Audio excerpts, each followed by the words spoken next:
प्राचीन काल की बात है। एक राजा था धर्मध्वज। उसकी पत्नी का नाम था माधवी। दोनों बहुत धर्मनिष्ठ और विष्णु भक्त थे, परंतु उन्हें संतान सुख प्राप्त नहीं था। दोनों दुखी होकर वन में जाकर भगवान सूर्य की कठोर तपस्या करने लगे। वे दिन रात उपवास करते, ध्यान लगाते और भक्ति में लीन रहते। कई वर्षों की तपस्या के बाद भगवान सूर्य प्रसन्न हुए। वे स्वर्ण रथ पर सवार होकर प्रकट हुए और बोले, राजन, तुम्हारे घर एक दिव्य कन्या जन्म लेगी। वह स्वयं देवी लक्ष्मी का अंश होगी और उसका नाम अमर इतिहास में अमर रहेगा। कुछ समय बाद रानी माधवी ने एक अत्यंत सुंदर कन्या को जन्म दिया। उसका नाम रखा गया वृंदा। वह जन्म से ही अलौकिक तेज से युक्त थी। उसके कदमों से घर में सुख और शांति भर गई। वृंदा बड़ी होकर रूपवती, गुणवती और धर्मनिष्ठ बनी। उसका विवाह समुद्र से उत्पन्न हुए पराक्रमी असुर जलंधर से हुआ। जलंधर बहुत बलशाली और देवताओं के लिए भय का कारण था, लेकिन वृंदा पतिव्रता धर्म में अटल रही। उसकी सच्ची निष्ठा से जलंधर को अजेय शक्ति प्राप्त हुई। जलंधर की शक्ति के कारण देवता परेशान हो उठे। उन्होंने युद्ध किया, लेकिन कोई भी उसे परास्त न कर सका। तब सभी देवता भगवान विष्णु की शरण में पहुंचे और उनसे सहायता मांगी। भगवान विष्णु ने कहा, जलंधर की शक्ति वृंदा के पतिव्रत से है। जब तक उसका धर्म अटूट रहेगा, तब तक जलंधर अजय रहेगा।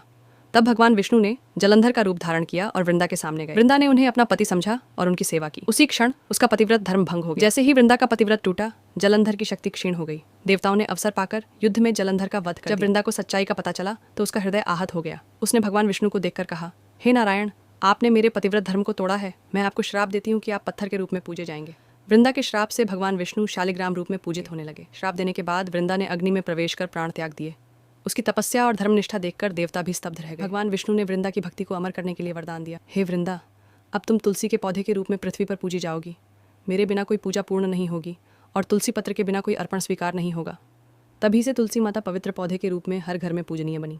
तुलसी माता केवल एक पौधा नहीं है, बल्कि पतिव्रता और भक्ति की प्रतिमूर्ति है। हर सुबह तुलसी की पूजा करने से घर में सुख, शांति और लक्ष्मी का वास होता है। तुलसी और शालिग्राम का मिलन सबसे पवित्र माना जाता है। इसलिए आज भी हर भक्त तुलसी माता के सामने दीपक जलाता है और प्रार्थना करता है। हिमवान और मेना के राजमहल में खुशी का माहौल था। उनकी बेटी पार्वती जन्म से ही शिवजी को पाने की आकांक्षा रखती थी। पार्वती ने कठोर तप किया, वर्षों तक केवल फल, फिर पत्ते और अंत में वायु पर ही जीवित रहीं। उनकी भक्ति ने देवताओं को भी चकित कर दिया। देवताओं ने कामदेव को भेजा। उन्होंने पुष्प बाण से शिव को जगाने की कोशिश की, परंतु शिवजी ने तीसरी आंख खोली और कामदेव भस्म हो गए। शिवजी ने ब्राह्मण रूप धारण कर पार्वती से कहा, क्यों चाहती हो उस सन्यासी को? पार्वती ने दृढ़ता से उत्तर दिया, वे ही मेरे पति हैं। पार्वती की अटूट निष्ठा देखकर शिवजी प्रसन्न हुए और अपने दिव्य रूप में प्रकट होकर उन्हें वरदान दिया। हिमालय पर भव्य विवाह की तैयारी हुई। देवता, गंधर्व और अर्षि सभी इस दिव्य संगम को देखने आए। शिवजी की बारात अलौकिक थी। भूत प्रेत, गण, नाग, गजानन और देवगण सब साथ चले। यह दृश्य अद्वितीय। राजा हिमवान ने स्वयं अपनी पुत्री का कन्यादान किया। मंत्रोच्चारण के बीच शिव और पार्वती का विवाह संपन्न हुआ। शिव और शक्ति का यह मिलन केवल विवाह नहीं, बल्कि सृष्टि संतुलन का प्रतीक था। देवताओं ने फूल बरसाए और ब्रह्मांड में मंगल ध्वनि गूंज उठी। बहुत समय पहले एक छोटे से गांव में गोपाल नाम का किसान रहता था। वह दिन रात खेतों में मेहनत करता, लेकिन उसकी फसल अक्सर नष्ट हो जाती। कभी सूखा पड़ जाता, कभी कीड़े लग जाते, तो कभी जानवर खेत उजाड़ देते। फिर भी गोपाल हर दिन माँ दुर्गा की पूजा करता और कहता, माँ, मैं गरीब किसान हूँ, लेकिन विश्वास है कि आपकी कृपा से एक दिन मेरे खेत लहलहा उठेंगे। एक दिन जब गोपाल खेत में हल चला रहा, तभी अचानक जमीन से एक बड़ा सांप निकल आया। किसान डर गया और भागने लगा, लेकिन सांप ने कहा, डर मत इंसान, मैं इस धरती का रक्षक नाग, तू माँ दुर्गा का भक्त है, इसलिए तुझे हानि नहीं पहुँचाऊंगा। किसान ने कांपते हुए कहा, अगर तू सचमुच रक्षक है तो मेरे खेतों की रक्षा कर, मेरी फसल बार बार नष्ट हो जाती है। सांप बोला, अगर तू प्रतिदिन मुझे दूध का एक कटोरा यहाँ लाकर चढ़ाएगा और सच्ची नियत से माँ दुर्गा का नाम लेगा, तो तेरे खेत कभी बर्बाद नहीं होंगे। किसान ने वैसा ही किया। वह रोज शाम को मिट्टी के कटोरे में दूध भरकर खेत के कोने पर रख आता और हाथ जोड़कर माँ दुर्गा का नाम लेता। धीरे धीरे चमत्कार होने लगे। खेत हरे भरे लहलहाने लगे, बारिश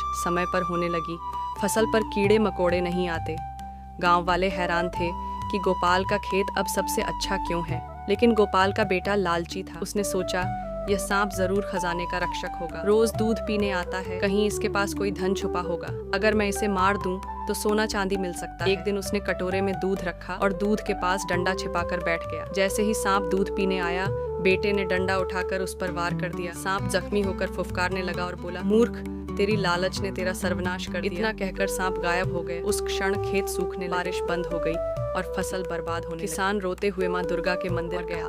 माँ, मैंने तो भक्ति निभाई, पर मेरे बेटे ने अपराध कर दिया। कृपा कर दो, तभी माँ दुर्गा की प्रतिमा से स्वर आया, हे भक्त, याद रखो, भक्ति में श्रद्धा हो तो चमत्कार होते हैं, पर लोभ भक्ति को नष्ट कर देता है। अब तुम्हें वही मिलेगा जो तुम्हारे कर्मों के अनुसार होगा। किसान ने बेटे को समझाया और जीवन भर मां दुर्गा की पूजा करता रहा। उसके खेत पहले जैसे तो कभी न हुए, लेकिन उसकी आत्मा शांति में रही। शिक्षा: भक्ति में लोभ नहीं होना चाहिए। सच्चे मन से की गई पूजा ही मां दुर्गा को प्रसन्न करती।